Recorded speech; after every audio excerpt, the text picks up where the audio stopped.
Ya se considera a China la primera potencia del mundo. El hecho de que China esté comprando la deuda americana de cierta forma la convierte dueña de parte del destino norteamericano, Burán. Crónica Americana. Al revés.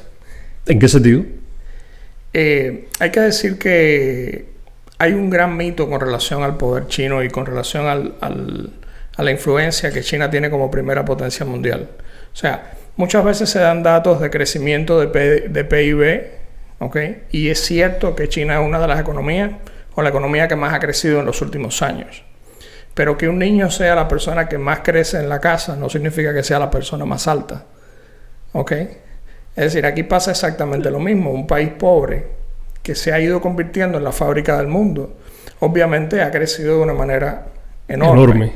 Pero hay muchos datos que muestran que China sigue siendo un país pobre y lo más importante, que parte importante de su desarrollo, de su economía, de su prosperidad, depende completamente de los Estados Unidos. Pero sin embargo, una de mis primeras preguntas fue que si el caso de que China compraba la deuda norteamericana de cierta forma amarra o se amarra su destino al propio destino norteamericano, ¿no? Claro, lo que pasa es, exacto, por una parte es así, por otra parte demuestra que el crecimiento chino no es tan grande como se ha mostrado. O sea, todos sabemos que este tipo de países comunistas tienen la tendencia a maquillar sus datos.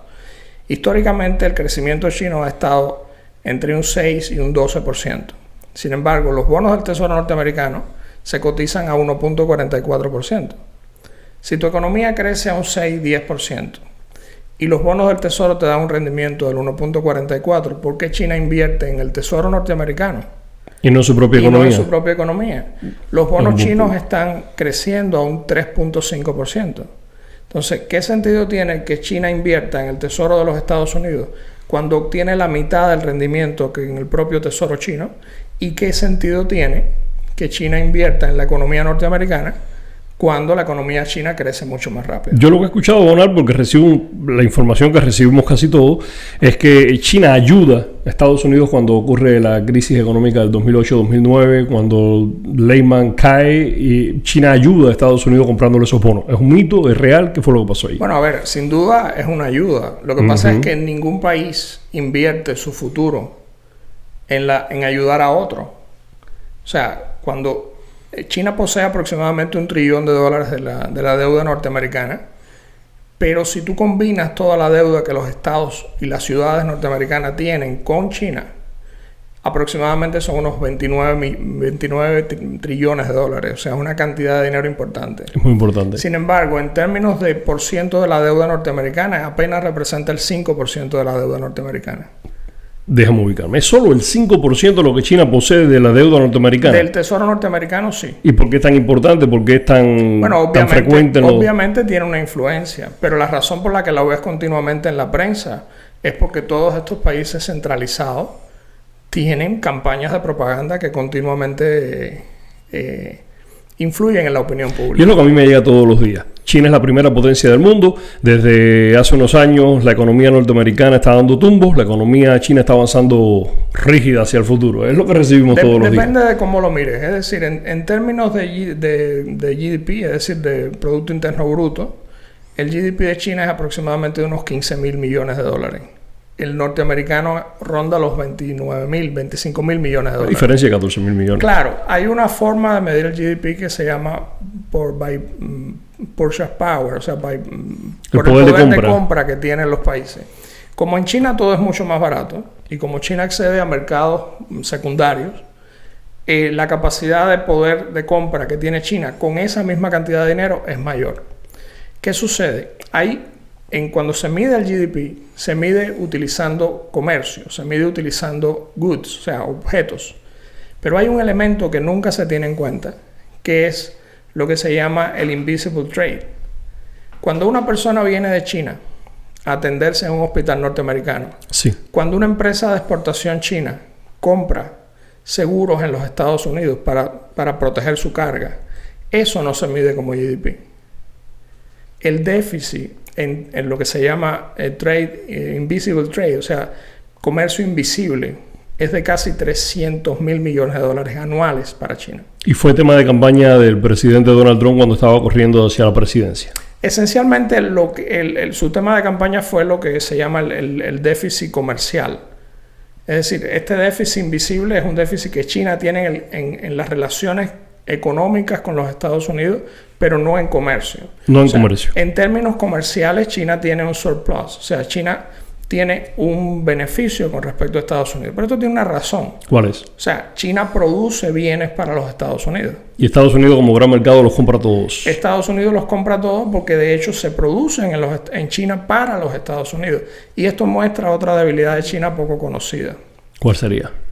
La economía china tiene aproximadamente en este momento a un 50% de servicios y un 50% de producción industrial. La economía norteamericana ha ido bajando su producción industrial. Y aumentando la de servicios. Y aumentando la de servicios. ¿Qué sucede? Las 2/3 partes de esa producción industrial que tiene China, y estamos hablando de casi un 40% de su Producto Interno Bruto, es producción industrial comprada y fabricada para y por los Estados Unidos. Es decir, la dependencia que China tiene de los Estados Unidos es enorme, porque en definitiva estamos hablando de que todo ese gran GDP, todo ese gran crecimiento tiene una única base, y esa base es que produce bienes esencialmente para los Estados Unidos. Y por compañías norteamericanas. Bueno, inicialmente se hablaba de que China estaba produciendo las cafeteras, los white goods, básicamente, los pequeños appliances de las casas y demás. Pero es que estamos ya a un punto en que el iPhone se produce en China, o gran parte de los componentes. Yo quiero ponerlo de una forma. La economía norteamericana tiene un ADN chino. Es innegable. En términos productivos, sí. O sea, en términos de fábrica, de obrero que produce, es cierto. Es cierto también que China está tratando de avanzar hacia una producción de servicios porque no quiere que le pase lo que le pasó a Japón. O sea, el papel que hoy tiene China en el mundo como mano de obra barata para los Estados Unidos, lo tuvo Japón. En una época, tú recordarás, perfectamente, porque eres más o menos tan joven como yo, que todo se fabricaba en Japón. Todas las computadoras, las grabadoras, los radios, etcétera, etcétera, se fabricaban en Japón. Ya no llega prácticamente nada de Japón. Y la razón es muy sencilla. La razón es que se incrementaron los salarios en Japón y el atractivo de fabricar en Japón fue reduciéndose con los años. Es el resultado de que se esté produciendo en China ahora mismo casi todos los goods, los bienes de las compañías norteamericanas en China. Es básicamente por eso, porque es barata la mano de obra. ¿Es la razón fundamental? Es una de ellas. Al menos fue la razón inicial. Otra razón que se tenía es el alto nivel educativo de la mano de obra china. O sea, y de disciplina. Y de disciplina de la mano de obra china. Es decir, hay una uniformidad que tiene muchas causas, desde políticas hasta culturales, que vieron a China como un lugar potencial para que los Estados Unidos fabricara allí sus bienes. Pero, por ejemplo, hay una cosa que muchas personas no conocen, y es que muchas de las patentes de estos productos que se fabrican en China, incluyendo el iPhone, son patentes norteamericanas. Incluso no todas ellas son propiedad de Apple. No sé si recordarás que hace un año aproximadamente un juez alemán prohibió la importación de iPhone a Alemania. Y prácticamente casi se prohíbe la exportación de iPhone a los Estados Unidos porque una compañía norteamericana que se llama Qualcomm es la dueña de la tecnología de telefonía CDMA y de varios procesadores, del Snapdragon particularmente, que está dentro de los iPhones. Y Apple había dejado de pagar los royalties que tenía que pagar para usar esta tecnología, y de momento se prohibió la importación de iPhone a los Estados Unidos y Alemania y por esa vía casi toda Europa. Es decir, no importa si los bienes se producen en China, si quien se queda con la mayor parte de estos beneficios no son los chinos. Bueno, y hay algo que te pregunto yo como consumidor. Es decir, se supone que a los productos realizarse en China, producirse en China, eso abarataría el costo final acá en nosotros. Es una realidad, yo no la palpo así. Yo veo que No hay beneficio directo para el bolsillo mío. Esa es una interpretación marxista de la economía. O sea, considerar que el costo de un producto esencialmente depende del costo de la mano de obra es lo que llevó a Carlos Marx a escribir El Capital. El costo de un producto tiene en su esencia cuánto las personas están dispuestas a pagar por él. O sea, el valor percibido. Esa es la realidad. Esa es la realidad, esa es la base del precio del producto. Exactamente. Si las personas consideran que un iPhone vale $1 millón, lo van a terminar pagando. Y no importa cuál es su costo de producción. Si simplemente el costo de producción es demasiado alto, lo que va a suceder es que no lo van a fabricar. Correcto. ¿Qué fue lo que pasó con Japón? Se mudaron de Japón hacia China. ¿Qué fue lo que terminó pasando con Japón? Con Taiwán. Con Taiwán pasó algo diferente. Lo que pasó con Taiwán fue que... Recuerda que Taiwán se funda cuando un grupo de exiliados salen de China, liderados por Chiang Kai-shek, un general, se asientan en Taiwán y declaran que esa es la capital oficial de China. Y durante muchos años, el mundo lidió con Taiwán como si fuera el verdadero gobierno de China. Hasta que Nixon cambia esta relación y decide que el verdadero gobierno de China está en Pekín y que Taiwán es un territorio no reconocido de China con el que los Estados Unidos y muchos países del mundo rompieron relaciones. O sea, probablemente en términos políticos estamos hablando de la mayor traición política de la historia. Claro, había una realidad objetiva detrás que dio origen al término de realpolitics, que es la realidad de que China es el gran país, o sea, el que mayor población tenía, el que mayor poder económico tenía, el núcleo mayor poder militar tenía, y eso llevó a que los Estados Unidos terminaran reconociendo a China como el gobierno principal, o sea, Pekín como el gobierno real de China y no a Taiwán. Tú recordarás que todos los juguetes, muchos productos eran made in Taiwán. Y a partir de ese reconocimiento y a partir de que China entra en la Organización Mundial de Comercio, todos estos productos que eran made in Taiwán empezaron a transferirse a China y comenzó el made in China, pero que los que vimos ese proceso sabemos que es una traslación de la gran producción taiwanesa a una producción china que realmente ocurre en la costa, esencialmente, porque hay que decir que es esta costa capitalista de ascendencia colonial británica la que realmente es la madre de toda la producción china hacia Occidente. Bonan, se puede hablar de un desarrollo superacelerado de China. Yo creo que serían los últimos 20 años que vemos una China que está tomando un papel primordial en la economía mundial. Sí. Sé que es hasta el 2009 que China entra en la Organización de Comercio Internacional. Si no recuerdo mal, entra en el 2000, en la primera década del siglo XX, pero no estoy seguro. Del siglo XXI. Puedo verificar. Correcto. Pero estamos hablando de un periodo de 20 años esencialmente. Cuando en el 2001 Estados Unidos se enfrentaba a los ataques a las Torres Gemelas y llevaba a cabo un grupo de guerras producto de este acto que se cometió en suelo norteamericano, pues China comenzaba recién a dispararse, comenzaba una revolución industrial, ¿puedo llamarlo así? ¿Está en un término correcto? Bueno, a ver, pero no está la revolución industrial en términos de que introdujeron nuevas tecnologías ni nada por el estilo.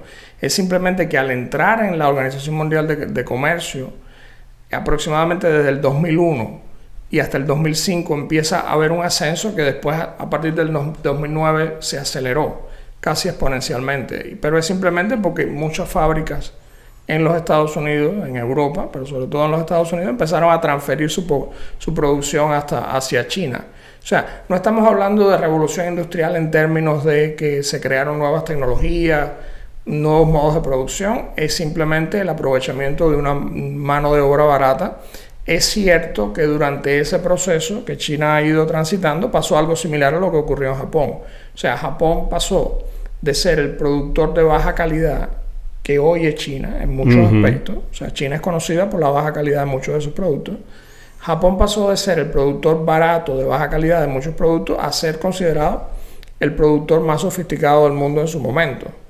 Y China ha querido seguir este camino, porque se da cuenta de que el daño reputacional que tienen sus productos daña no solo la marca china, sino que daña también los precios de sus productos. Muchas personas en los Estados Unidos, si ven que algo es chino, pues asumen que su precio es inferior. ¿Me puedes describir un poco cómo ha sido este proceso desde Mao Zedong hasta la actualidad con el actual primer secretario del Partido Comunista Chino? Bueno, desde la época de Mao Zedong, China fue muy pobre, fue un país esencialmente agrícola.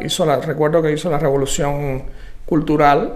La revolución cultural básicamente consistió en eliminar todo vestigio de cultura extranjera dentro de China. Mataron intelectuales, periodistas, artistas, o sea, todo el que se alejara del perfil de cultura china fue eliminado. Una depuración básicamente. Exactamente, que llegó a sus límites en Camboya, pero bueno, eso fue otro tema. En el caso de China, hay un momento en que los niveles de pobreza llegan a un punto de hambruna total. De hambruna, hubo millones de muertos en determinados momentos. Llega Deng Xiaoping. Y ese es el punto de inflexión en la economía china. Ese es el punto de inflexión. Particularmente hay una frase de Deng Xiaoping en la que él dice que ser millonario es agradable y deseable. It's okay. It's okay. Y eso, dicho por un comunista, cambió la lógica de pensamiento china, cambió la proyección de China hacia el mundo y sobre todo cambió la proyección del mundo hacia China. Y comenzó una tendencia, en mi opinión equivocada, obviamente equivocada, de alguien que no conoce cómo funcionan estos regímenes, que creyeron que introducir todo este nivel de producción a China y todo el bienestar que iba a traer para los chinos iba a cambiar la mentalidad del pueblo y sobre todo del gobierno chino. Hasta que la entrada de Xi Jinping ha demostrado lo que siempre se ha sabido, que los gobiernos leninistas utilizan su desarrollo económico para dar el siguiente paso de dominio internacional y el siguiente paso de transformación del socialismo en comunismo, que en esencia es el gran objetivo de cualquier partido comunista o de cualquier sociedad liderada por el Partido Comunista. Es que es bastante obvio, ¿no? Bueno, yo he escuchado que Deng Xiaoping debe pasar a la historia como uno de los hombres más importantes de los últimos tiempos, de la era moderna, por el desarrollo que trajo China. ¿Cuál fue la diferencia cuando deja de estar Deng Xiaoping y llega este nuevo primer secretario chino que hoy conocemos todos, que es un hombre muy austero, muy disciplinado, pero con un carácter mucho más imperialista para la economía y la política china? Sí, sin duda. Hay un momento intermedio que no se puede dejar de mencionar. Deng Xiaoping sale del gobierno, obviamente años antes de que Xi Jinping llegue. Pero en el medio de ese proceso, él está retirado, o sea, Deng Xiaoping está retirado, y se produce el incidente de la plaza de Tiananmen. Famoso en el mundo entero. Se produjeron protestas anticomunistas para derrocar al gobierno en cierta medida. Y Deng Xiaoping sale del retiro y es quien dirige todo el aplastamiento de las protestas y el que dirige el proceso de encauzamiento de China al rumbo que se había marcado. En las siguientes elecciones es que aparece Xi Jinping. Es decir, todo este proceso de Tiananmen provocó un giro brusco hacia una China un poco más imperial, una China más guiada por los valores del Partido Comunista y a la misma vez que persiguió a muchos líderes que supuestamente estaban corruptos. Obviamente estamos hablando de una China que prospera y de una China que, guiada por el pensamiento de Deng Xiaoping, en un momento determinado consideraba que ser rico era bueno. Cuando eres un político y ser rico es bueno, significa ser un corrupto. Es en esta última etapa que yo noto que el mundo, que la comunidad europea, que Estados Unidos incluso, empiezan a darse cuenta de que puede haber un peligro potencial en la expansión de China, política y económicamente. China dio pasos expansivos. O sea, la preocupación sobre el tema de la economía no se veía tanto porque se sabía que en la medida en que los salarios en China fueran subiendo, este proceso de industrialización china se iba a morir por sí mismo. O sea, el salario mensual medio en China, China es muy diferente de una zona a otra, ¿ok? Me lo han contado gente que han estado allí. Pero está alrededor de $1,000 mensuales. O sea, con un salario así, tú puedes encontrar mano de obra calificada en muchos países de América Latina y puedes encontrar mano de obra calificada en África, en la India, que tiene un ingreso medio muy inferior al de China, a pesar de que más o menos tiene la misma población.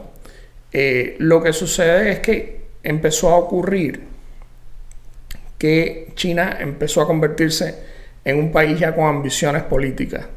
China tiene un problema grande y es que depende completamente de su comercio exterior. Al su población no ser tan rica como ocurre en los Estados Unidos, China necesita de comercio exterior. Y ese comercio exterior tiene un límite, que es hasta dónde las fuerzas navales chinas dominan el tráfico marítimo. El tráfico marítimo internacional hoy por hoy es dominado por la Marina norteamericana. Correcto.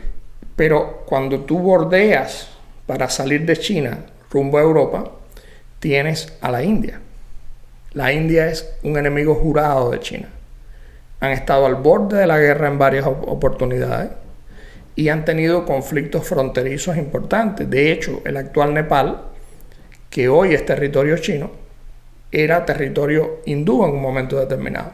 Es decir, ellos tienen conflictos territoriales importantes y han tenido conflictos militares en la frontera importantes, pero para China comerciar, sus buques tienen que pasar por el Océano Índico.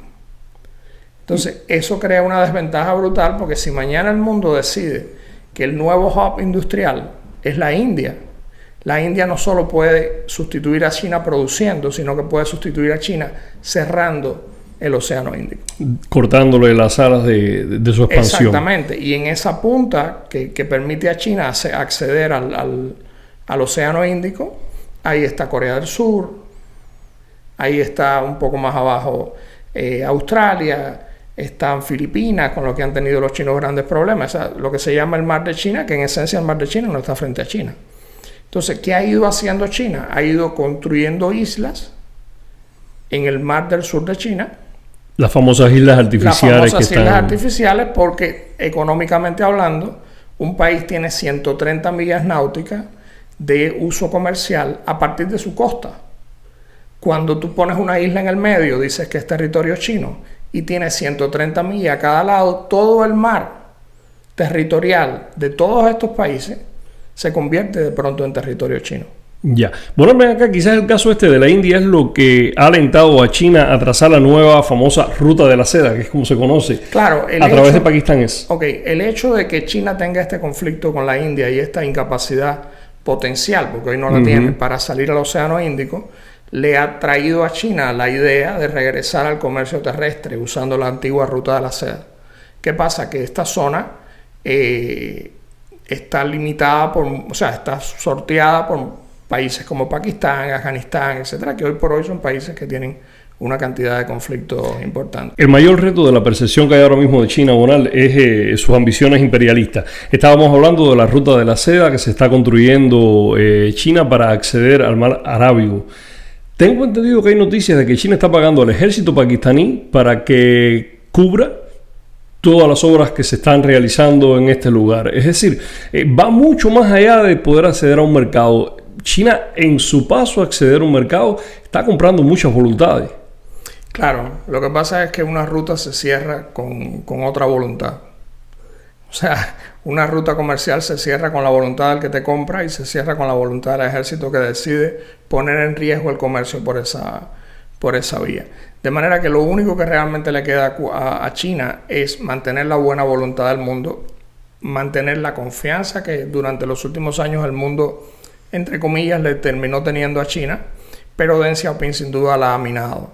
Y esta idea de que China tiene el poder, porque China tiene la producción, parte otra vez de una idea marxista equivocada. Quien tiene el poder es el cliente. Es el que compra.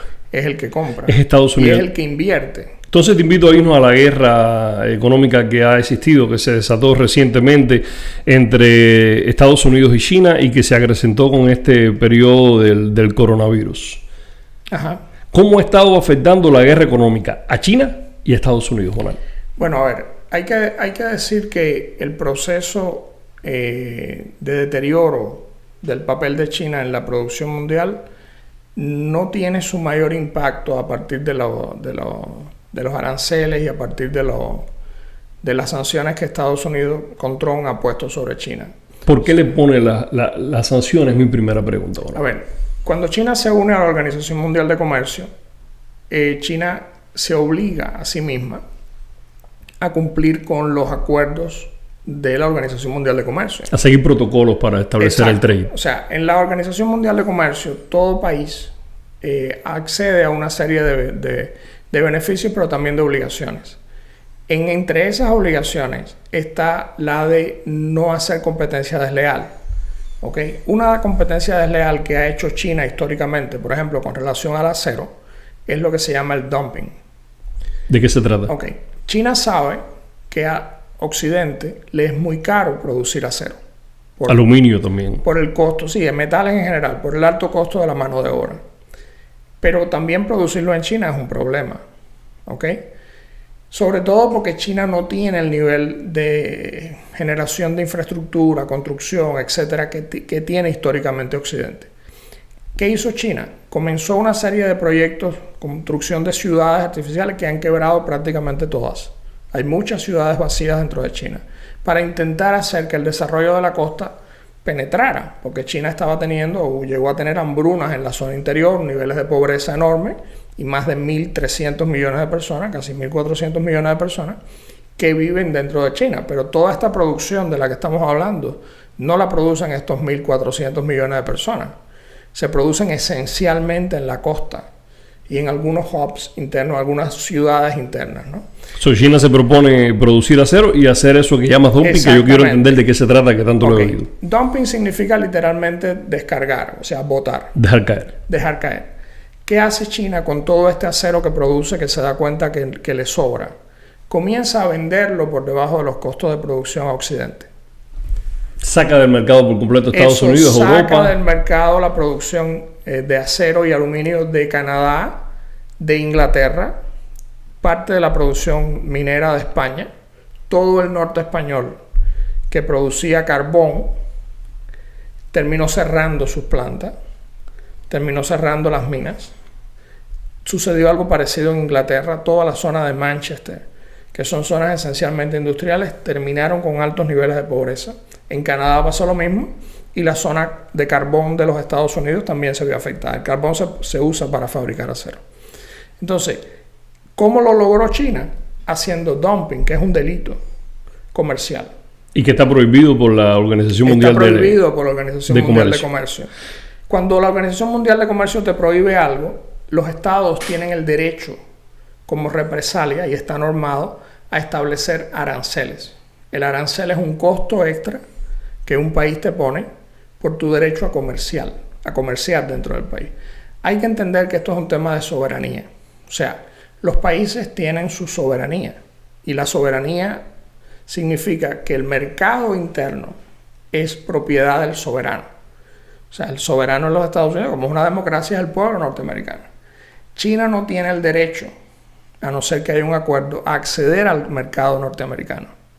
Si China viola los acuerdos que tiene con los Estados Unidos, de acuerdo a la ley comercial internacional, tiene el derecho a establecer multas, a establecer aranceles. Con esas multas y esos aranceles, tú logras impedir no solo que te hagan dumping, porque el dumping por sí mismo es un delito y lleva multas importantes, sino que impides que te lleguen productos que van a destruir una producción nacional que es clave.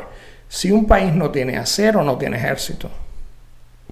Si un país no tiene acero, no tiene industria. Pasa a ser un problema de seguridad nacional, básicamente, en el caso del acero. un problema de seguridad nacional. Pero en esencia, lo que pasa en el caso de China es que, por una parte, copian toda la tecnología. Eso te iba a decir, ¿es el dumping?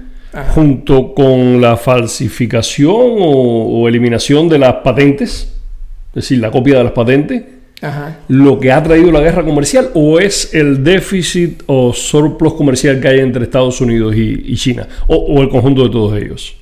Hay más de un factor. O sea, por una parte,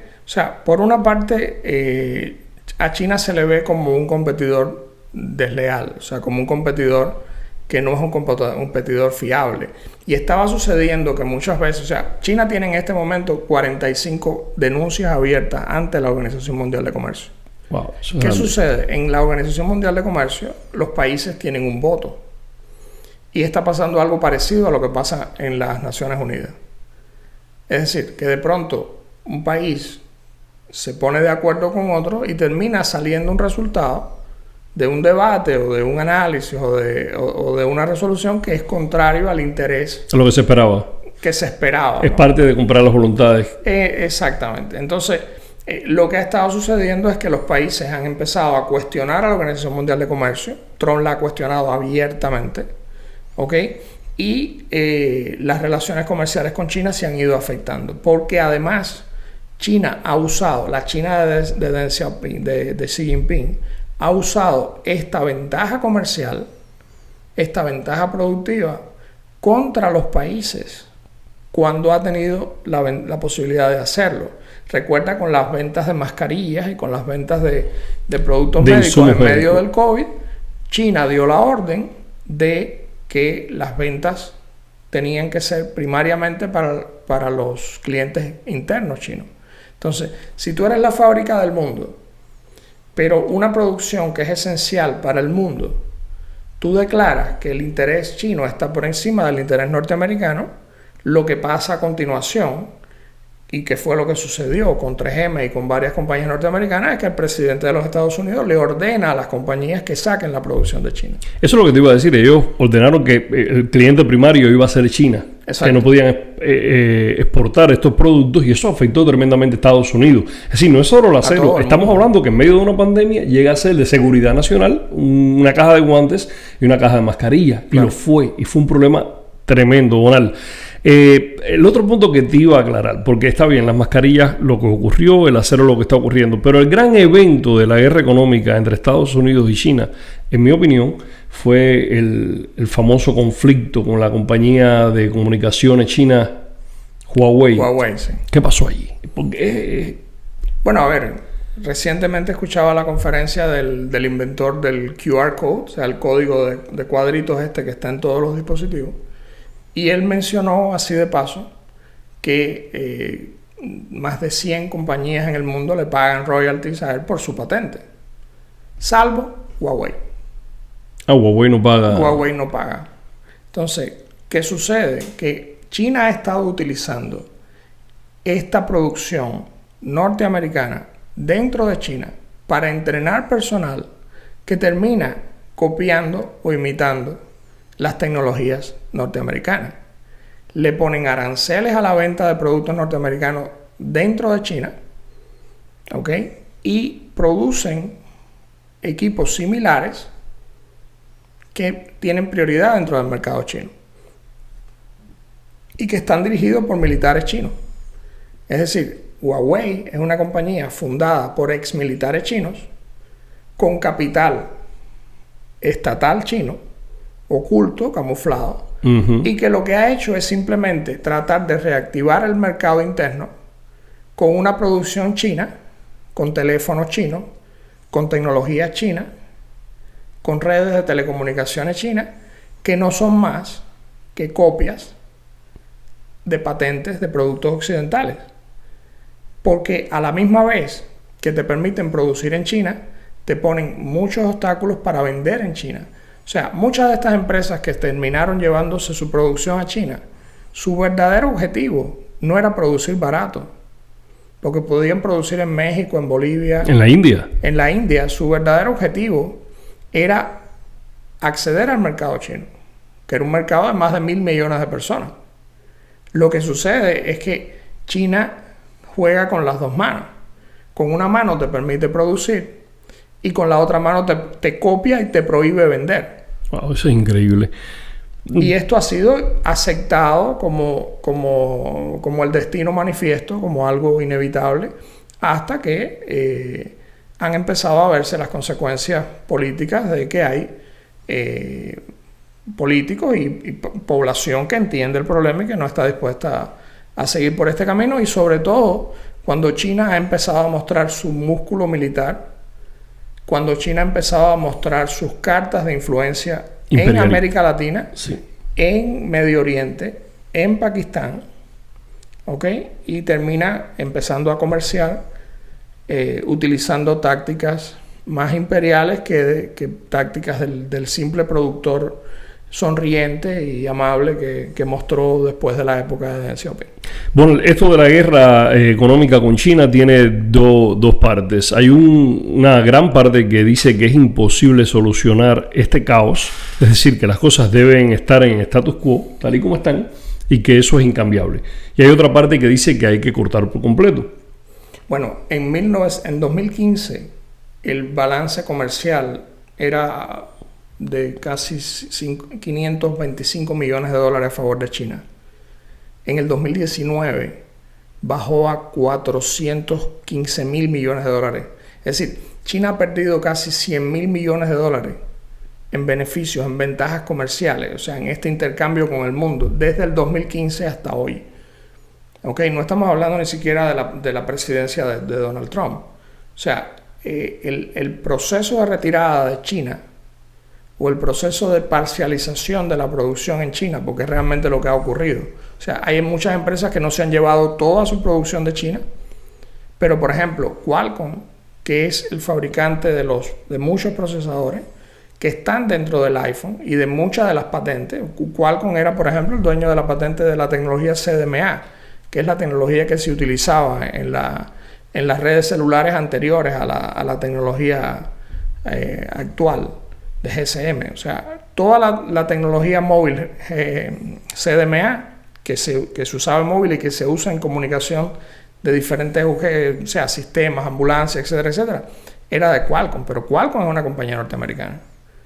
Y esa empresa norteamericana fabricaba esencialmente en China, ha empezado a mover sus fábricas hacia los Estados Unidos. Porque el nivel de desconfianza que empieza a suceder dentro de China y la incapacidad de estas empresas para vender en China, hay que entender que si una empresa fabrica en China y vende parte de su producción en China, eso abarata enormemente sus costos de operación. Y accede al segundo mercado o al primer mercado probablemente en el mundo en cuanto a personas. En cuanto a tamaño de personas, es número de personas, exacto. Hay un dato que sería importante resaltar. Una cosa es GDP, o sea, una cosa es cuánto un país produce en un año, que es el dato que siempre se usa para mentir sobre la situación china. Se está mintiendo sobre la situación china. Se miente con los datos de manera muy sencilla. Si yo te digo a ti que China tiene el primero o segundo mayor GDP, o sea, mayor producción en valores anual en el mundo en un año, y tú de ahí interpretas que es la primera potencia mundial, que es la potencia mundial primera, ya te estoy mintiendo, porque te estoy mintiendo por omisión, te estoy dejando de dar información que es valiosa. Muchas personas creen que porque el GDP chino es el que más crece en el mundo, eso significa que China es la primera potencia o que se va a convertir en la primera potencia. Pero en un momento Japón era quien más crecía. Lo que sucede es que tú creces a base de una producción barata y llega un momento en que los salarios suben y tu crecimiento muere por sí mismo. Es decir, que un niño crezca a una velocidad no significa que va a ser el más alto del planeta. El verdadero parámetro para medir cuánta riqueza tiene un país es lo que se llama riqueza nominal. Es decir, cuánta riqueza, cuánto valen las propiedades de un país, cuánto vale el dinero, las casas, las fábricas y la tierra de un país. ¿Cuánto vale la tierra en una zona central en China? Nada. ¿Cuánto vale la tierra en una zona central en los Estados Unidos? Exactamente. O sea, esa es la esencia de la situación. Es decir, el valor en términos de propiedad nominal de la riqueza norteamericana supera los 100 trillones de dólares.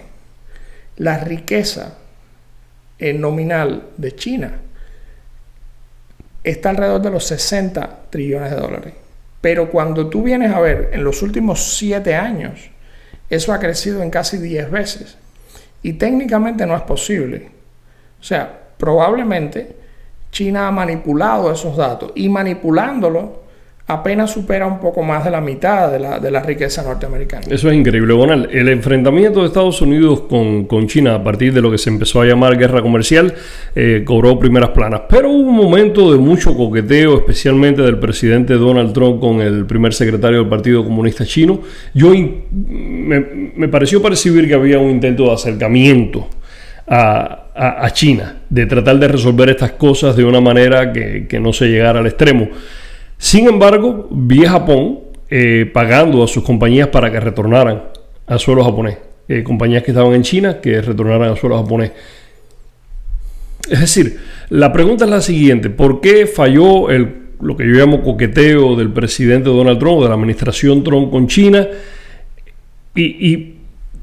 No falló. Creo que no falló. Y no falló porque ese coqueteo tenía un único propósito. Explícamelo. El propósito que ese coqueteo tenía era evitar la única arma real que tenía China para dañar a los Estados Unidos en ese momento, que era una amenaza de guerra. Prepandemia.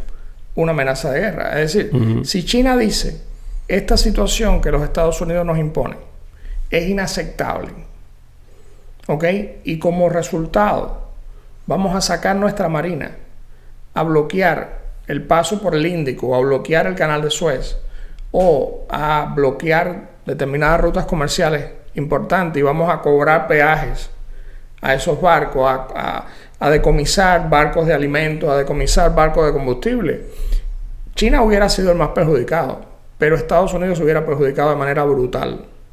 De manera que la estrategia que el gobierno norteamericano siguió es de tener una paz militar con los Estados Unidos y una presión política y comercial hacia China, de manera que el resultado intermedio fuera que China cediera, o incluso en el caso de que China no cediera, que el mundo entendiera que la situación que China tenía en sus relaciones comerciales con el mundo no era aceptable. Y en esencia eso es lo que se ha logrado. Muchas compañías entendieron que no era un safe haven, o sea, que no era un paraíso. Que no era un paraíso tener sus empresas en China, sino que estaban sometidas a riesgo.